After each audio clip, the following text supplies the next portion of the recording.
జగనన్న రాష్ట్ర వ్యాప్తంగా చేస్తున్న సంక్షేమం గురించి మనందరికీ తెలుసు. కానీ వెంకటగిరి నియోజకవర్గ పరిధిలో ఆయన చేస్తున్న సంక్షేమం గురించి తెలుసుకోవాలని మనందరికీ ఉంది కదా.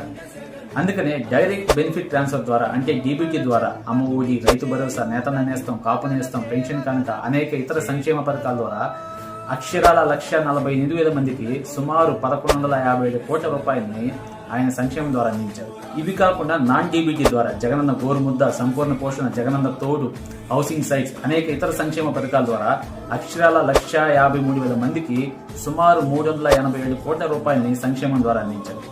ఇలా ఈ రెండు డీబీటీ, నాన్ డీబీటీ ద్వారా మొత్తం వెంకటగిరి నియోజకవర్గ పరిధిలో 1,70,000 మందికి సుమారు 1,550 కోట్ల రూపాయలని సంక్షేమం ద్వారా జగనన్న అందించారు. కాబట్టి మన కోసం, మనందరి సంక్షేమం కోసం 130 సార్లు బటన్ నొక్కిన జగనన్న కోసం 2 సార్లు బటన్ నొక్కాల్సిన సమయం ఆసన్నమైంది.